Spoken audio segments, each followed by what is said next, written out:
Rob, put your face next to Mason's face. I think you might be Mason Rock. We're gonna have to do that now, right?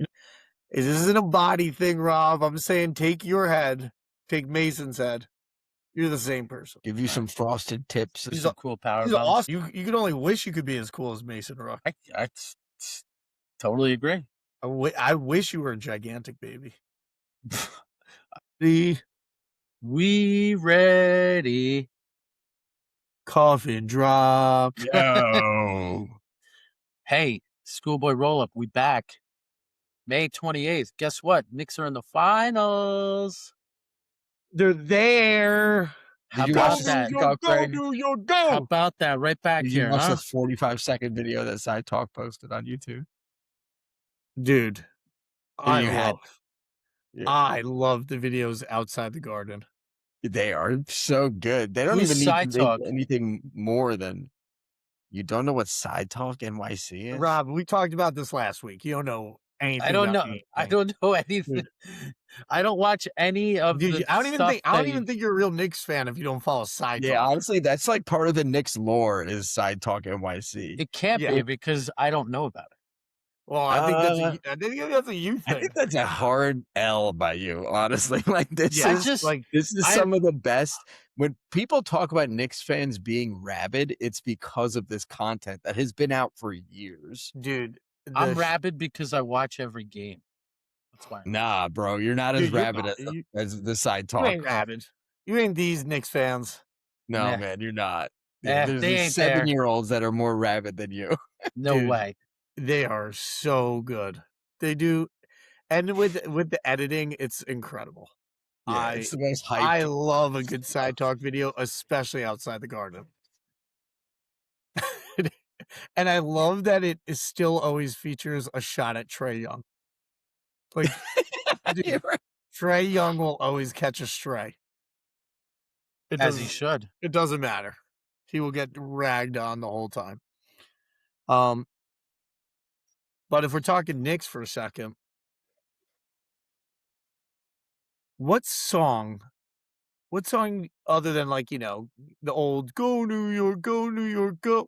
What song do you associate with the Knicks? Because I'm telling you a song I don't associate with it. Empire State of Mind. Nah. That's a skip. That is a skip. I want to hear Cameron. Welcome to New York City. That's, I mean, especially these days, that's what about go with. I got 100 guns, 100 clips. Oh, New York. Is that Tony Yayo? No, I think it was Ja Rule. That's Ja Rule. Ja Rule, yeah, okay.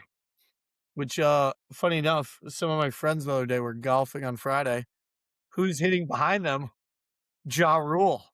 Really? Two of my friends got pictures with Ja Rule. So I can't imagine Ja Rule golfing for some reason. I don't know why. Ja Rule does it all. Ja Rule, successful rapper. Ja Rule, failed concert promoter. Oh, firefight. Yeah, didn't ever go to jail. So good for him. Well, I mean, I probably made tons of money off those Ashanti songs, right? That's probably where the dough came from. I mean, Ja's doing pretty good. He's still got the money, despite having his career killed by 50 Cent to an extent. Or I should say, not to an extent. Nah, he did. Let's go pretty much all the way on this. All the way. All the way. But yeah. In the show I was watching and why I needed to get on late, they made a 50 Cent Ja Rule reference because one of the plot lines is that the main character is about to have a show at the Garden and one person buys out all the tickets. And then the character goes on the Daily Show the next day or the Today Show and they're like, he Ja Ruled me. So this is like a thing. You can still talk about it. It's still reference that people still understand. Well, 50 did that more recently, I think. That was in the past few years. He bought out the first 10 rows of a Ja Rule concert. So they were just totally empty. My dude, that is so good. And dude, yeah, that's not like 2005. That's petty as hell. That's in the past 5 years. Petty as hell. I love it. Good for 50. He's got plenty of money. If you love that, then you would love Side Talk. And the fact that you don't know I You don't should just consume bite your social tongue media next the same way that you guys do. That's just what it comes down to. You gotta bite your tongue next time. Like, say, "Hey, should I be saying this aloud?" Nick Man, and Greg seem very enthusiastic about this. I gotta be true to myself and true to you. Dude, I still love you trying to decipher what with the the catchphrase was last week. You didn't even know where to start. I don't Did you even wind up remember. watching any Aki Way videos, Rob? Did you? You learn know a the little answer bit? to that, Nick. You know. Rob's been off this week. He's been watching nothing but Akiway videos. Yeah, all week. Just so I think it's more funny when I don't understand, so I haven't watched anything. So, Rob, the follow-up, if Yeah. we say don't forget the Bev, you say No, or some Bev. I don't remember. I honestly don't. It went in one ear and out No. the other. no, What was it? no, don't forget that Bev. Don't do it. Don't do it. My God.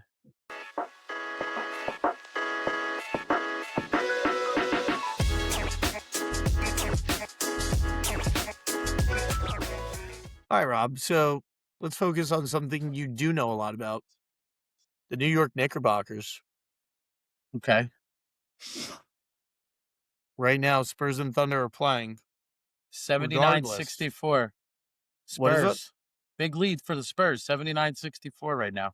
So, yeah, I mean, it looks like it's going 7 games at the moment. Which is good because Mitchell Robinson, all of a sudden today, was announced that he has a broken pinky. How'd he break his pinky since we've been off since Sunday? I don't know, but he did. So we need some extra time to let that baby heal. Not like it would matter helping him shoot free throws because those are some ugly He's only getting 6 lasers. days anyway. Yeah. He's only getting 6 days for this. What do we think heading into the finals, Rob? What is the prediction? Well, I can't give a real prediction until I have the full picture, okay? But I'll give you, I'll answer your question for you. It's going to be a long series, no matter which team it is. I think I prefer the Spurs because I don't like the way Oklahoma City, every single player gets Jordan calls. Wemby's going to be tough to guard, but we got lots of bigs to throw at him. And we beat the Spurs in the Cup final. Not that that means anything. It's the Cup final. Nobody cares about the Cup. I'm sorry. Yeah, but we also beat them again in regular season. We beat them twice. Regular season, they also blew a 20-point lead to them, I think, in the fourth quarter to the Spurs as well. So I don't like that, but I don't want to see SGA, I think, is what it comes down to in the finals because dude will be at the foul line 30 times a game, and I'm just not interested in watching that. I would agree with that. I'd rather play the Spurs, but what is the prediction, Rob? Knicks in 6, either way. Knicks in 6. Knicks in 6, baby. Let's go. And I will. All right, so Knicks in 6. Knicks win. If for whatever reason what happens, which I will not say, I will go to the Garden and I will be a part of a Side Talk video. Oh my gosh. Okay. You'd be risking your life. You have no idea what if you're doing it, you have to be there. Is that what J.R. Smith was doing like a week ago when he got like almost trampled? Probably. Wait, great line from J.R. Smith in the past. Great line. He said to somebody, I think it was to a woman, you want the pipe? Oh, man. He did that in a post-game interview, did he not? Yeah, it was something, man. Dude. What an animal, dude. That is so wild. Oh, God, too good. Love J.R. Smith. But, yeah. What do you think? He got a master's degree or something like that, right? Yeah, he's actually on the Don't Kill Me on the School. I'm pretty sure it's North Carolina State. It might not be North Carolina State. He's on the golf team. That's wild as well. I do remember that. Yeah. Is he still, though? I feel like that was years ago. Did he graduate at this point? That I don't know. You know what? Let's look into this. Let's find out about J.R. Smith. J.R. Smith. He did skip college. Wimber. Okay, so played collegiate golf for North Carolina A&T Aggies. Okay. He was a walk-on in 2021. So he And probably just and you know finished. what? He just recently graduated with a Bachelor of Arts in Liberal Studies. Good for Way to him. go, JR. Way to go. Way to get it Another done. one of Jersey's finest there. Rob, So, yeah. you don't know shit about Side Talk. But let's get real. Let's get real. Who's your favorite Nick of all time? Of all time? Oh, boy. So watching the trophy presentation the other day for the MVP and for the Eastern Conference Finals trophy. You see Clyde all the time because he still does the Knicks games, so you see him. But seeing Patrick Ewing being involved in like such a big Knicks moment again, man, I swear I'm getting goosebumps again. I'd be like The Rock. It gave me goosebumps seeing Big Pat up there again. Is he my favorite Nick of all time? Nah, maybe. Might be Allen Houston. I was a big Allen Houston guy. Wow. Yeah. But it's probably Jalen Brunson at this point, I would have to say. Jalen over Patrick. Yeah. If he gets him the trophy, it's an easy. Those are the three for sure. Jalen, Patrick, and Allen Houston. I mean, what about this Nick right here? Oh, So no Charles Oakley, no Anthony Mason, dude, loved but they're not Anthony favorites, Mason. right? And John Starks is awesome, but he's nobody's favorite. Right? Yeah, he just has like the greatest dunk ever. You could go see him at John Starks Kia. I was gonna say, go pick up a Kia. I was a big when the Knicks were in the finals in '94. I was a big Mason guy at that time. Yeah, But I think Allen Houston superseded him, and then Big Pat's just Big Pat. Love Big Pat. yeah. The way everything played out, they're all like sympathetic figures in a sense, almost, and especially Patrick Ewing, right? You just think about it as they were so amazing. Yeah. And just couldn't get over the hump. They had all these insane hurdles between the Pacers and the Bulls. Couldn't do it. Yeah. And I mean, biggest obstacle, even though they get to the finals in '94, they were a better team in '93, but Jordan stomped them out. That's and of course the Knicks made the finals the year that Jordan did not play. Exactly. Scottie Pippen still took the Bulls to the Eastern Conference Finals against the Knicks, But I would have to say that the greatest Nick of all time, if the Knicks do win this, is Dan Howson. yes, you're right, dude. What a run! This guy is just like the Knicks. He's on his own historic run. This guy just got to WWE 3 months ago. And he's the top merch seller already. He's at the top. He's featured all the time on ESPN. He's legit tied to the Knicks now. If the Knicks do pull this off after he uncursed the team, he's going to be in the ticker tape parade, dude. Like, yeah, the mayor is inviting him to the ticker tape without question. He has to be. That's going to go crazy. He's going to get his jersey hung in MSG. It's so ridiculous and amazing. It is, like, when you think about it, it really is ridiculous because it's not like it's just some WWE thing that was like, if you know wrestling, you know what's going on with it. It's everywhere. But people know about it besides just wrestling fans. Oh, I mean, at this point, it's right. This is like the exact kind of crossover that they've been drooling over and hoping for, right? Yeah, oh my god, right. They salivate about this. Character could interject himself into the like a professional sport. Like uncurses the team. They haven't lost a game since April 23rd, and they're 11-0 since the uncurse. It's ridiculous. I'm not gonna lie. I've been on a scale of 10, 1 level worried that he's gonna curse them again before the finals. You're nervous. You're nervous. I'm nervous because those OKC fans might pool together some dough, and what if they're offering them like 30? I don't know, however What, much like money. human You don't monies? you don't think Human New York will monies. outbid that, You dude? never know. Which would I be think which you would get make for a one whole crazy New nother. York. Yeah, Yeah, you get Fat Joe and Jadakiss and Ben Stiller all and Chalamet. What a life Timothy Chalamet's living, huh? Chalamet's not doing too bad. Watching these games and Kylie Jenner's sitting next to him. Like, I mean, what this, he skipped the Met Gala to go to a game, and Yeah. like that's just street cred he doesn't even need. I do feel like people are turning a little on Chalamet now, though. I feel like they're like, he's got it too good. His team's going to the Well- finals. the one thing he is very, he's a younger dude, but he's looked at as like this great Knick fan. Like, you don't got the scars that I got, brother. Like, come on. This guy, I mean, Rob, Whatever. Rob, at At the this end of the point, day, very. dude, the difference between our celebrity fans and now I'm on a bandwagon. I'm an R. It's R. So our celebrity There you go. fans and like the Lakers, different people at the Lakers games all the time. Same people at always the the same. Yeah, man. always the same people. So that's important. That's what matters. I mean, Rob, very few people are going to have the scars you have. You've weathered all the storms. I have. You've gone through. I have.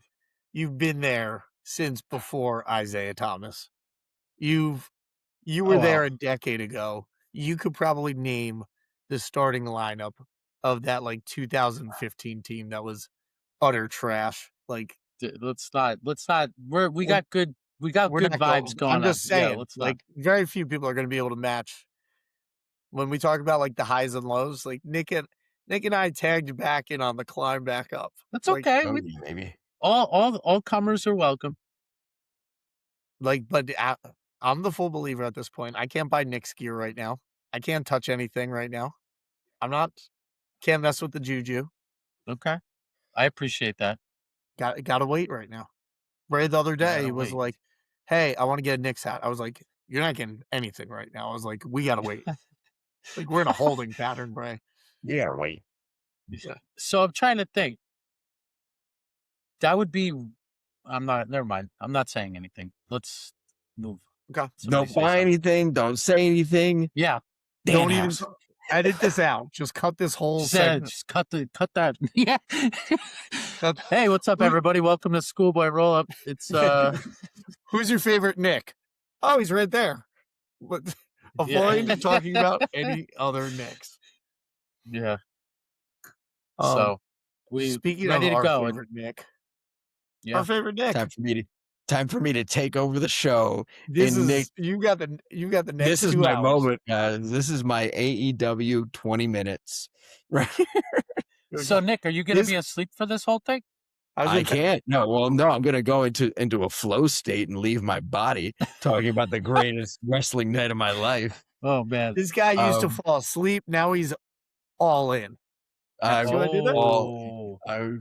I got to go to Double or Nothing. I had a coworker buy tickets in the pre-sale. He kept in touch. He was like, "Hey, you still want to go?" I was like, "Yeah, let's go." We were lower bowl, last row, freezing. Took forever to get inside. And the first thing, and this was making me laugh because I was like, "Oh man, this AEW B-rate trashish." I could not hear a word Mick Foley said. the mics were not properly like tuned, or the speakers did not point at us. And like Mick Foley's in the ring. I'm like, oh my gosh, I get to see Mick Foley live. I couldn't hear a word he said. And I'm like, this production, bro, what are they doing? Hold on. Can I interrupt you for a second? Since I did not see this pay-per-view, what music did Mick Foley come out to? Some Do you know? generic thing. It wasn't any of his characters. I didn't know if some of the old ones were maybe not, like the Hardy Boys music or something. AEW licenses real music, so I don't think I think it was something that I feel like was of the Cactus Jack ilk, but it definitely wasn't his music. Okay. But he was out like 4 times throughout the night. He was hosting this event and even did an angle during the pre-show with the main eventers. He got kicked in the nards by MJF. Was in the ring with Darby Allin. And this all happened in the free pre-show that anybody could watch. Yep. And I couldn't believe they actually like ran a storyline during the pre-show. or tried to like hype up the main event during the pre-show a Well, little bit. So WWE used to do that. yeah. Not a anymore. little Sunday Night Heat storyline leading in. Exactly. And then, dude, it just went from there. It was just match after match. It was just like as soon as the match was over, the lights would go out. As people were walking to the back, the next promo package is playing, and they got through those 9 matches in 4 hours, and people barely sat down for the whole show. The chants were crazy. The fans were crazy. We opened with this Cope and Cage match, this I Quit match with FTR that, I mean, it just hit so many notes. There was a flaming table. There was a Beth Phoenix return. Everybody's singing Edge's song crazy. Like the crowd was so good. That match was so good. Such a good opener. Credit to them too, Nick. I don't know if you've been able to see outside this yet. I don't know if you watched Dynamite this week.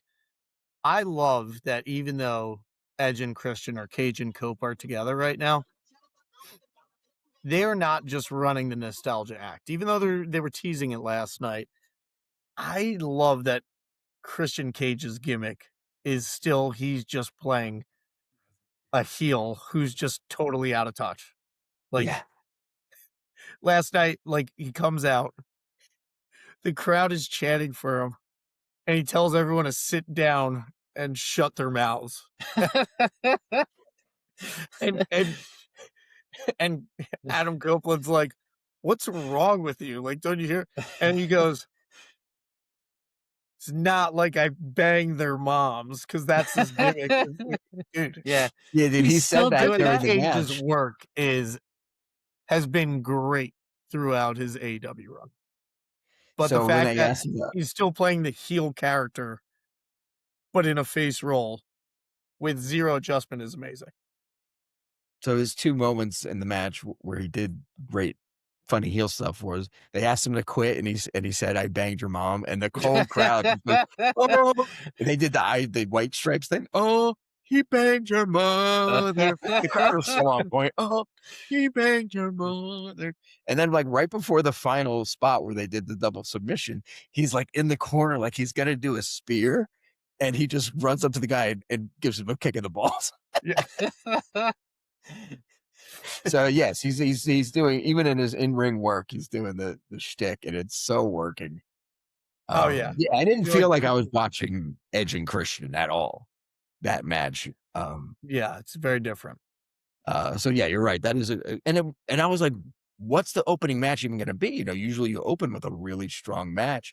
They had this card was just so stacked that it went right into Takeshita and Okada. And dude, I mean, this is like probably because I haven't seen too many like Japanese style matches. This was like the best match I've ever seen of this type. And the crowd was so into it. And the thing that made this so unique was just AEW fans get hyped when there's just a good sequence of wrestling. Like all ECW chants those used to come when like real hardcore stuff would happen. AEW fans chant for good wrestling. They really get hype about it. They get hyped about some solid chain wrestling. Oh my God. Yeah, dude, legitimately. And that's where the AEW chants come out. And you're like, this is what they feel is good about what makes their product their product. You want to see reversal after reversals. But, these things are chains on chains on chains, moves on moves on moves. One of the things that got me so hyped was after one of these sequences, Okada kicked out on one after some big move. And I was like, I was jumped out of my seat for a 1 count. Like, they had everybody in the arena just like by the nuts. It was so perfect. And that was the second match. And then it had Kyle Fletcher come out and turn heel. So they mixed in these great stories with these great matches. They were 2 for 2 like out the gate like crazy. And it just went from there. I mean, the Swerve match, the Will Ospreay match, and the main event, all 5 of those were like beyond incredible. I mean, and Stadium Stampede, I couldn't see the Titantron, so I like missed half the match because it was happening all over the arena. Did they fight by you? If this discussion just pulled you in, subscribe. We do this every week. people thought they were going to. So there were people like, because we were in the last row of the lower bowl. So people were like running all behind us trying to catch them. But I didn't fall for it. I was like, yeah, there's no way we're actually going to get to see anything. I think it all happened on the other side because that must have been where they had the production equipment or whatever. Yeah, I mean, AEW, I think, has been on a nice run. There's something about this pay-per-view. People cannot stop talking about it. I've never seen so many. I've never watched AEW before, but I watched this, or this is the best pay-per-view ever. Like the general IWC glaze factor is off the charts. Like it's a Krispy Kreme factory. Okay. This is the most hype I've seen in recent years for this brand. Just off of this one show, really. Well, yeah, it seems like people were saying off Revolution in March that this is an amazing show. And the fact that you now follow this up with something that's not just that caliber, but exceeds it. I mean, their momentum right now is excellent. Yes. I think. And what's funny is like, yes, will this shift the tides? Probably not. But if it were to, this is not the NWO moment. It's not because some guy joined the company. This was the entire roster putting on the best show possible. And if that's what winds up turning the tide, like it is the most deserved, point of momentum possible because it was up and down good. And I don't think you had mentioned it. And I don't believe the standout match of the card, but the fact that it's there, if this was on WWE, would be a standout match. Samoa Joe versus Ospreay.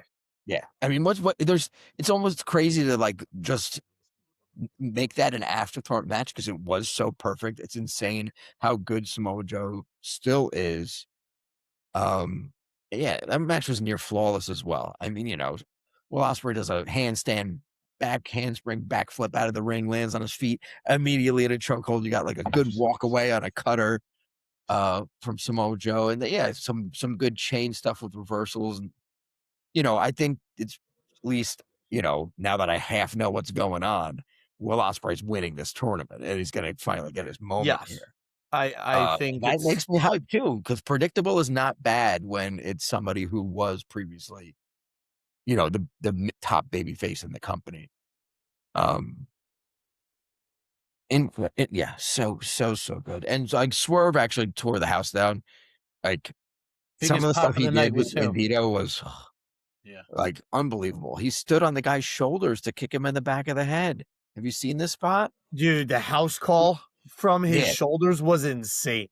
Yeah. And he also took a Poison Rana off the apron down to the floor. Like, what? These moves are like things you've never seen before. And then how do you even practice something like that, Yeah, it's not just Darby that's taking the crazy bumps. It's throughout the whole down night. The card. You've seen the roster do this. Yeah. Nick, who had the biggest pop of the night? On an entrance? Yeah. Either Jericho or Edge, honestly, just because they have sing-along songs, man. That kind of audience participation entrance continues to be like the meta of wrestling, So yeah, they have sing-along songs, and those are probably the two like biggest entrance pops. Return pop, maybe Beth Phoenix, I think. Or Kyle Fletcher, like there was a lot of good surprises. I do like that we're gonna get a little program between Jericho and Tommaso Ciampa now coming up. He just finished up with Ricochet last night. Mm-hmm. I think that's good. That's good for Ciampa, and dude, Jericho did great. He looks washed, but he's just an old man, and he's been through a lot. But he did everything. He even like botched that Chable spot at the end and then put himself through it. I didn't see that, but I did. Oh, his tribute to Sabu at the end? Yeah. Well, he could, because he had an eye on the table before that. Yeah. They all did splashes off the top to the outside and his table didn't break. One other thing, I'll do one other negative point. Or it's not negative, it's just something I noticed. Like the female wrestling is really good, but the fans there don't seem to super care about it. They kind of get up out of their seats, they go get a snack or go to the bathroom. and don't. Tekla wasn't Yeah, keeping the people there. I mean, you could tell she's over, but as soon as they play the promo for like a women's match, like boom, people are going to the bathroom. So I think they're spoiled maybe a little bit by how like the quantity of good wrestling that they don't have to. I don't know. There's something there. They're Well, not Nick, like fully appreciating that their women's division as much Yeah, as you they do need should. to build a. also, all right. So you go to a WWE event, you see a fair amount of women there. Oh, What's the ratio at this AEW event? it's very low. Like 95-5. Yeah, and like if there was anybody like sorry to say this, like attractive there, they were like a plant or probably like in the first row. There's a very high overlap of people who vape and people who watch AEW. I was like walking in the arena, there's a lot of vape. And That's where that's the part where the Venn diagrams meet. yeah, it's Okay. people who vape Okay. and AEW hardcore fans. It's like Yeah. it's like a straight circle. Okay. And yeah, dude, it doesn't seem to have the broad appeal to reach a wider female audience with the current Guys, whatever now, is. Nick, you brought it up. When do we think we're looking at, or do you think it's necessary right now that we get Mercedes Moné back? Yeah, Former that's Sasha what I'm Banks. thinking. I think it's they have even though they have a good roster with a lot of talent, I feel like they need that star power. It doesn't have the same appeal as the men's side of it, where they could just like stand on the strong wrestling. I think they need the star power. You need your Tony and your Mercedes to maybe push the interest on those storylines. Which is fine. That's how it usually works. Your top stars to drive things, but well, yeah, I mean, it's also tough for them too, to have 'cause it like a broader mass appeal. They're good. They need to figure out a way to market the women's division, though, kind of the way that WWE has. Yeah, I mean, I think they're in the difficult position right now that they've also lost Tony Storm for the moment, who's, I think, their number one, women's star. I mean, yeah, she's like Rhea Ripley in that, like, at times she's the most over person in the company. Still confused how they botched this with Britt Baker. This is going back many years now. What's but going on with that? I have Where no is she? idea. Like, what is going on with Britt Baker? Does she still work for this company? Last I saw, which was a few months ago at this point, at least 3 or 4, is that she's still under contract. I mean, I know the division's gone a long way, but she was one of the early breakout stars of AEW. Like, DMD. not just for a female star. Yeah, I would overall. say she was like, in that same category as like a MJF, Darby Allin, as far as like, hey, you're homegrown talent. Well, Greg, I think when she started that ascent, I think she was the biggest women's wrestler at the time, just period. Yeah. Right? I mean, forget AEW. I think her name was bigger than anyone at WWE. I'm not saying Charlotte Flair, because Charlotte Flair's, but she just had a lot of momentum, more so than anybody else, for an extended period of time, at least a year, 2 years. Yeah, I just don't.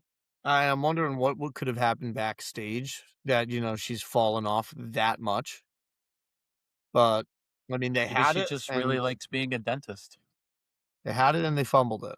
And I'm sure she likes being a dentist, but probably not as much as she liked being the top AEW superstar.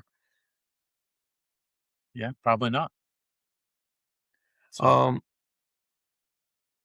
Not like only super positive things to say. Have I watched Dynamite? No, it's just not in my like memory. It's not your rotation. Yeah, to like be like, oh man, it's Wednesday. I got to watch that.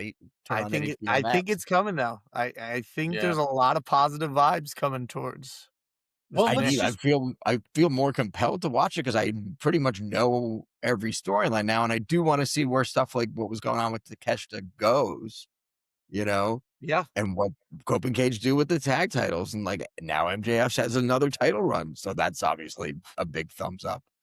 Let's just be honest. The product is a lot better. Yeah. Right? It is. And MJF's getting a matchup we talked about a year ago it's going to be so good. You know, who came out to interrupt was Briscoe. So I think anytime you could just get that, you know, contrast between MJF and Mark Briscoe, It's always, yeah. it'll be good. That's a dichotomy of life right there, right? Like you get Mark the rich guy with the really poor guy. I think Mark Briscoe could be a great character in WWE too. Like, you know, he has a little bit of that like Danhausen humor element to him, but he could really go in the ring. Yeah. So, yeah, he's definitely not going to be the guy to take the belt off MJF. Like Nick said, like I think I said about a week ago, we're looking probably at Ospreay doing that in Wembley, but it's got to be the plan. I'm all for a Mark Briscoe MJF feud again. People went crazy for Ospreay's entrance as well. I did not mention that when we were talking about Big Pops, but he's solidly over. I was expecting you to say MJF just because it was. It's not fair. He's God in that world. So like he doesn't count. You're watching it in Queens. He's a Long Island boy. And yeah, dude. I mean, when he came out in the pre-show, which wasn't even to music, people went crazy. So, dude, so many things in the match with him and Darby were so clean. Even the finish, the package pile driver on the stairs, like just crazy to think that any one of these matches has spots that are just better than anything that was at Mania or you know, across the board. Yeah. So spot wise, I still think that the main event of Mania this year is you know, a gold standard of a match, but spot wise, they're just not touching this stuff. And they just go out of their way on top to be like, oh, by the way, Kevin Knight's turning heel on Darby Allin after the match. I wasn't even in the arena for that because I was so cold. I was like, dude, as soon as he hits the 3, even if he's getting his head shaved, I'm out. But then he won. So Nick, run this back. How long would you say, from start to finish in? I left my house at like 5 or 4 something. And I did not get home until 1 a.m. So the show end to end was 7 to 12. Pre-show kickoff to the end of the MJF match was 5 hours. Is it too long? If it wasn't cold, I would have been fine. Okay. I think honestly it was probably a little easier being there than watching it on TV. I can't imagine having 5 hours to watch anything in one night. Yeah. I would, but being there is more and with the pace it had, it was okay. I mean, but like, especially if you're paying to be somewhere, I don't think I would ever complain about you giving me too much of what I paid for. So, you want the value. You want all the value proposition. Big value guy. It's a very, very big value guy. It's huge. Yeah, well, if it wasn't cold, yes, but with it being as cold as it was, especially for May, it felt like it ran. But like, what match do you take out? They were all good. They all kind of, yeah. There's no match that I would take out. They all kind of made sense with the way that the card flowed. So, Yay, we did it. We crossed over the threshold. That's it. Nick's open to it now. Beyond, I just need to remember to watch the darn thing on HBO Max. It's good to see because WWE right now is just absolutely complete dog. Treading water. Did you hear about the new Vince controversy? Yes. No. With the whole. This is a Stockboy Rollup. Stockboy Rollup. SEC violation. What's happening? This is not criminal. This is strictly shareholders suing Vince McMahon, Paul Levesque, Nick Khan, I think Ari Emanuel. Stephanie was in there too. Ari and Emanuel. maybe couple other higher up people, basically saying like that, by selling to Endeavor was detrimental to shareholders because they had a much higher offer from like Live Nation, like something like more than $20 more a share. And they went with Endeavor. So Vince could retain power, because it was the only offer that allowed him to retain power. And so there's a lot of back channeling between, the people Using who WhatsApp. using Signal. Oh, Signal. Sorry. Yes, Yeah. not Oh, WhatsApp, Signal. okay. And so what they submitted to evidence, because it's all the Signal deletes itself, is like they kept changing the amount of time they will allow the Signal messages to exist before they self-deleted every time something material happened with the purchase. So like every time, or anytime something happened with like Vince getting in trouble or whatever, like they would communicate, and then the amount of time that those messages were allowed to live would keep changing. So they submitted it as evidence, and the judge called it like reckless behavior and this and that. So Yeah. So a group of shareholders is suing them, but because of the amount of money involved and $20 a share, the number of shares, like they could all be liable for hundreds of millions of dollars. Which is crazy. And it's just, I mean, would you expect anything less though from a business transaction involving Vince? Of course not. This is all Come play on. to him, and it all, why would he listen to lawyers and, his friend, like this was, he's of course he's Delete going it, to do whatever it needs to do to stay in power. He's Vince McMahon, bro. Yeah. Like, And I still think he's going to be back. me Yeah. too, man. Like, He's coming back to start the NWO, Rob. Dude, all right. So I've been waiting to get this out there. Okay, hold on. Wait. No, seriously. This has nothing to do with what you just said. But did you guys see what's been in the news this week? Was that WWE was planning on rebooting the NWO during COVID. No. You didn't hear about this? Okay. So this is like you should have been watching Side Talk, all right? Whatever it's called. So there was a former WWE writer. His name was Chris Dunn, and he was on the Public Enemies podcast. And he said during COVID, where they were in that Thunderdome thing, they were going to reboot the NWO with Sheamus playing the Hogan role, Cesaro and Nakamura playing Hall and Nash, and Lars Sullivan was supposed to be like the other guy in the group. This was happening, okay? And they were having Scott Norton come in to introduce the group. And he was coming from Japan or something like this. He failed the COVID test when he got there, so he couldn't introduce the group that day, and the plans got scrapped. This is trash. This just sounds like it sounds like League of Nations with the NWO B team. Yeah, the whole Cesaro Sheamus thing, right? Yeah, and dude, I love those wrestlers, but was it going to actually be? It was going to be called the NWO. It was the NWO. They were just rebooting it. This is garbage right here. You got to come up with some better. You need like a cooler guy in it than that, dude. Listen, we have love for everybody. Cesaro, incredibly strong. But Sheamus with Fight Night, obviously, like Nakamura, super cool. They're not the guys. You gave me 3 names, and none of them at that time were main event guys. But what if they all cosplayed as Hollywood Hogan? They all just come out. We're all Hollywood. Yeah, all of them have the wig and the the multicolored beard. That would have done it for me. And they just called themselves the Hollywood Hogans. The Hollywood Hogans. So this is it's what could have been, Greg. Okay. Wow. I can't even believe. Dude, this is so You're looking bad. it up. Did you look it up? Of course I did. This is just so bad. Yeah.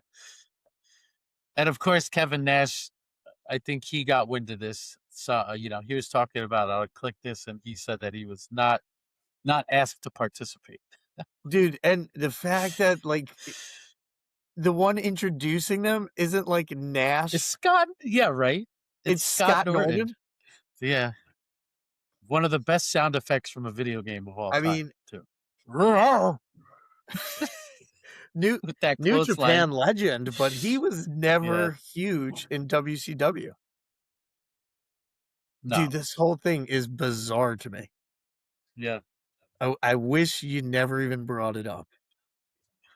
You know it's going to happen again at some point where the NWO will be back. It's just how cool are the guys going to be that are in it? Rob, the NW is not Rob, coming back. please.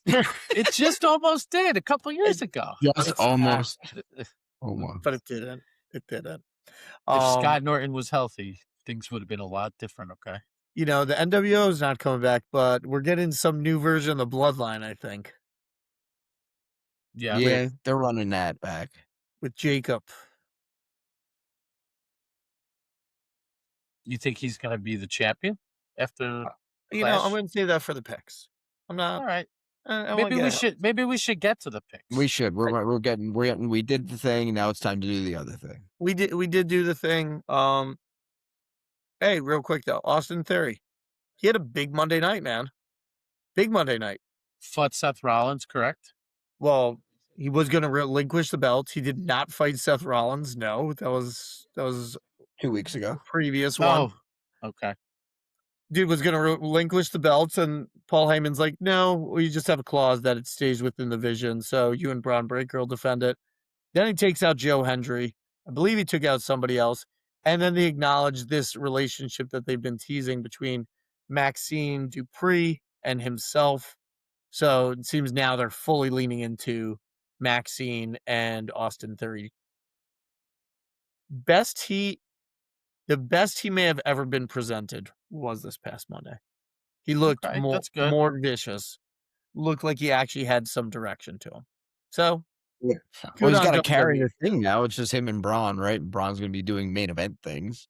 Yep. I mean, he's had the red carpet rolled out for him for years, so I'm glad something's finally. They've been trying. They've been trying. Yeah. We'll see. Politics was putting him in a stable with 5 other guys bigger than him, and they all get injured. Yeah. And look, and if he's good enough to step up to the plate now, then he was always good enough. This will be his opportunity.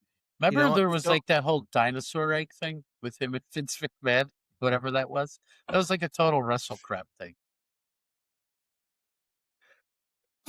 God bless you. God bless you very much. If this discussion just pulled you in, subscribe. We do this every week. Thank you. Let's do some picks. Okay. Let's we got Clash in Italy this Saturday. The Clash, whatever it's called.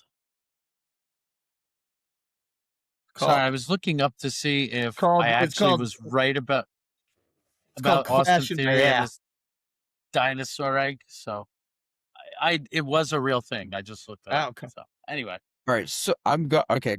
First match, Becky Lynch and Sol Ruca. Okay.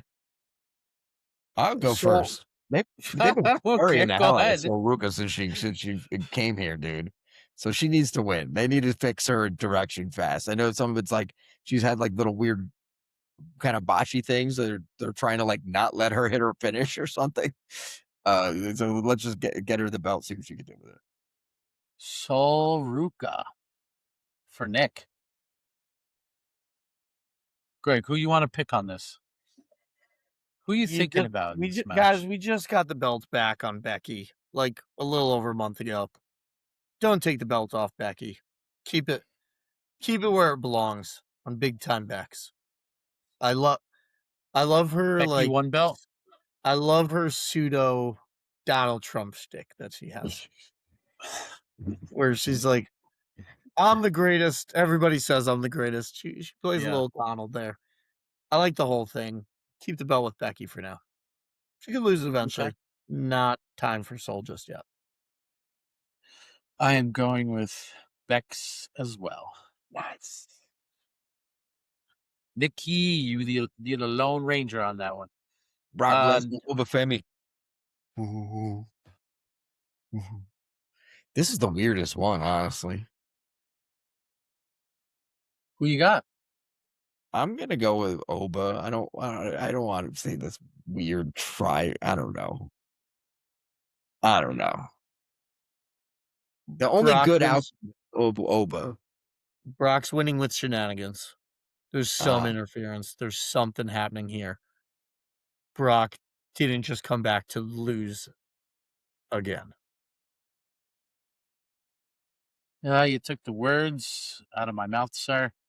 Flying Solo, baby. Number one AEW fan. There's no way Brock came back to lose this match. They're obviously going to have the rubber match at SummerSlam, right? So that's Greg, I'm curious. Shenanigans. What do you think on Shenanigans? Got any fantasy booking on that, or no? It's okay if you don't. It's gonna be Sheamus, Cesaro, Lars Sullivan, Nakamura, and Scott Norton. Oh, and Lars Sullivan. Life. Oh my gosh! Wow, Lars Sullivan really fell off. Majorly.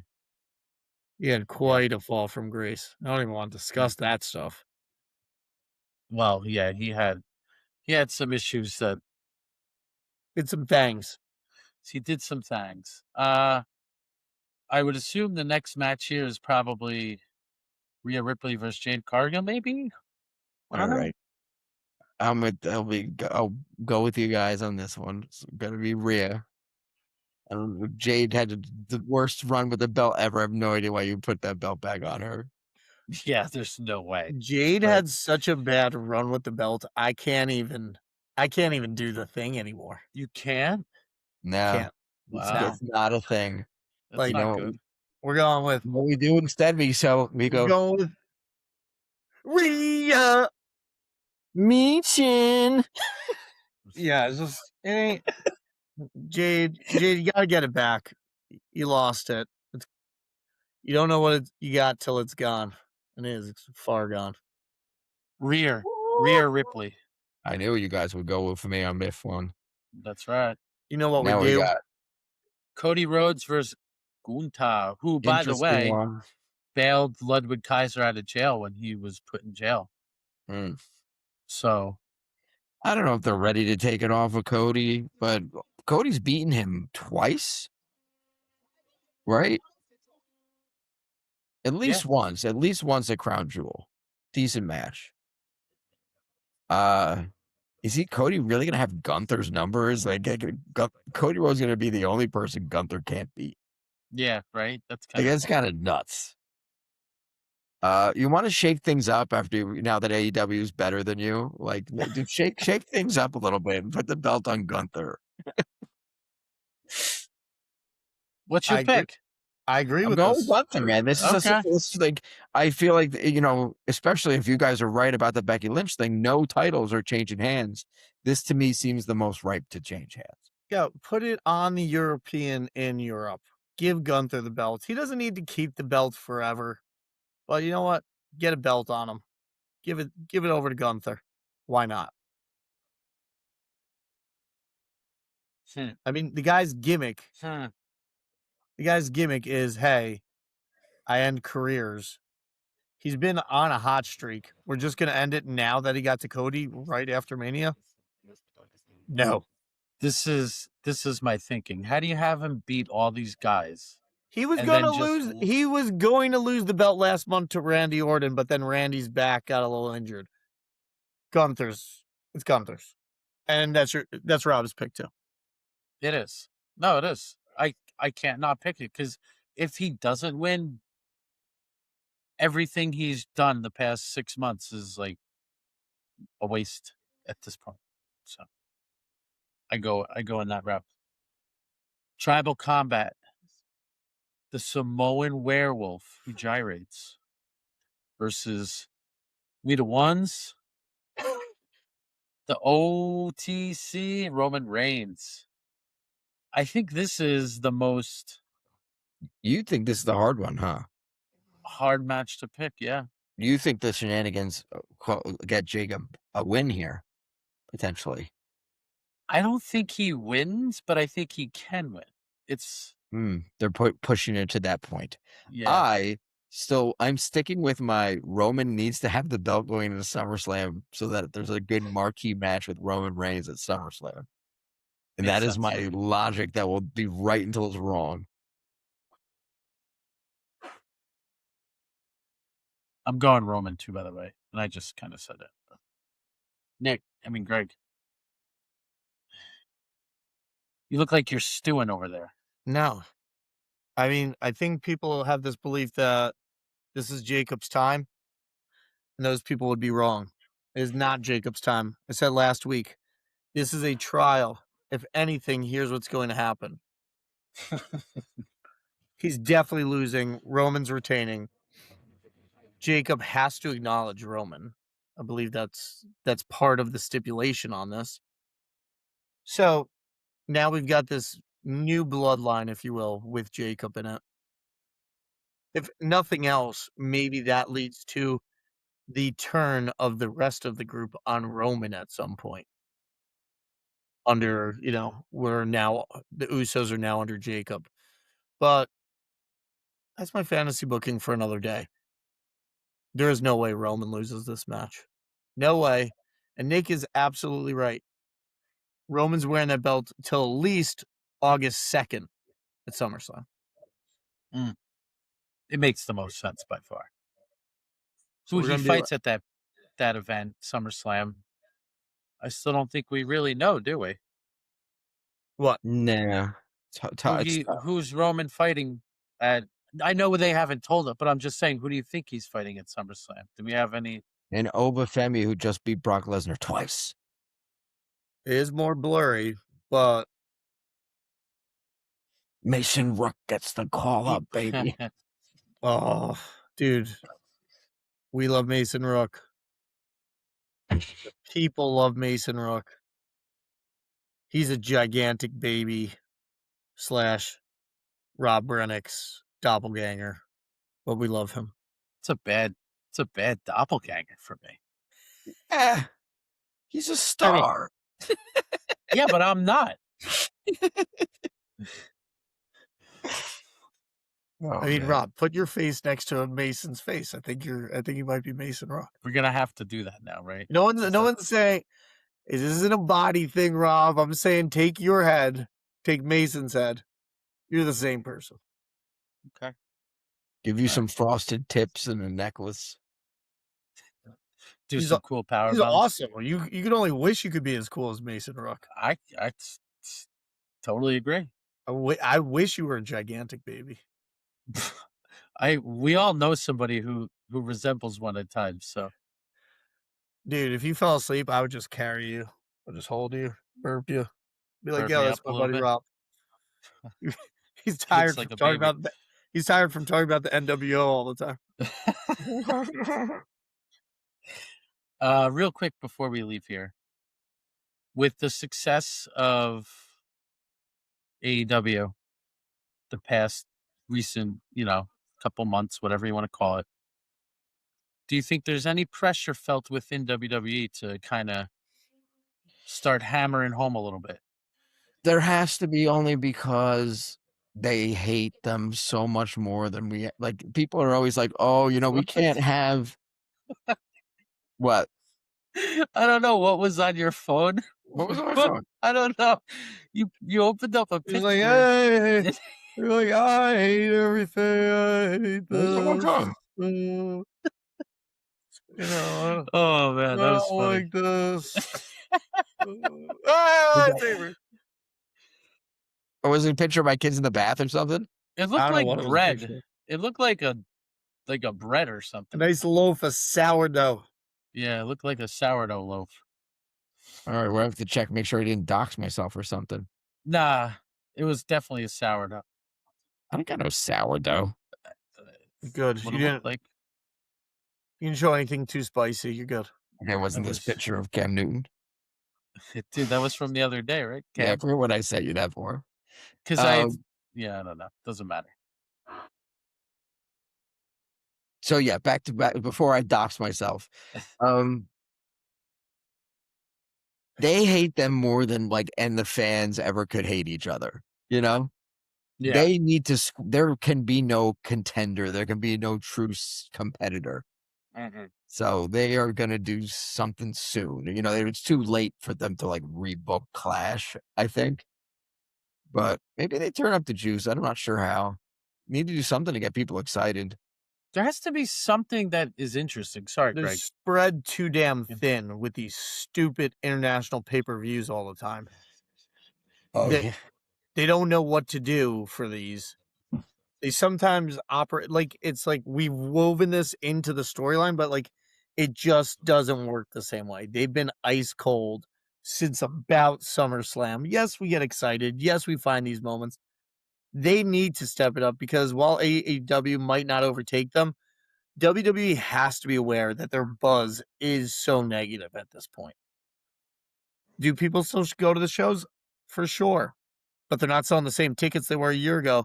And this is a business. You got to be up year to year. You're down. You down. Make something happen. You're down. You know what I don't understand still? When they do these pay-per-views at wherever, but especially across seas, they make such a big deal out of it. Why do I care where the event is taking place? It's Just more make it a good event. annoying that you're starting your card in the early afternoon. Of course it is. It takes away from it to me. It feels And like feels like a regular season game rather than a main event fight that should be happening in prime time. Those international crowds have been some of the best over the past couple of years, though. But what do you get out of that watching it on TV? You know, it's more exciting to watch when the crowd's into it. Like it is. Sure, but it'd be good too if there was some actual we're trying good to do too storylines. much overseas at this point. We did overseas. All right. Well, let's go back less than a year ago. Let's even after WrestlePalooza, Crown Jewel, Australia, Royal Rumble, Saudi Arabia. I'm not worried about Canada. I'm not worried about what's happening in, our own continent. Now we're off to Italy, so we're at 3. And next month we've got what do we have next month, Nick? Wherever the King of the Ring tournament's culminating in Saudi Arabia. So 4 of the PLEs in the past, 8 months are, come on. Yeah. Your audience is here. Audience is here. I get that you're trying to grow the brand more globally. Let's smooth this out a little bit. We don't need this many. We don't need 50% of the PLEs overseas. Because what it feels like is that they did take their audience for granted, and they'll always just follow us. They'll watch at 2:00 on a Saturday. I'm sorry, dude. I'm not. I will not be watching this thing live, which means I'll probably just end up reading the results because it's probably going to be dog. It's just my guess. So could be a dog. It's very high chance. So we'll see. Anyway, bye.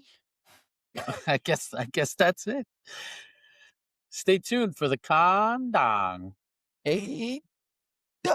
And enjoy the clash.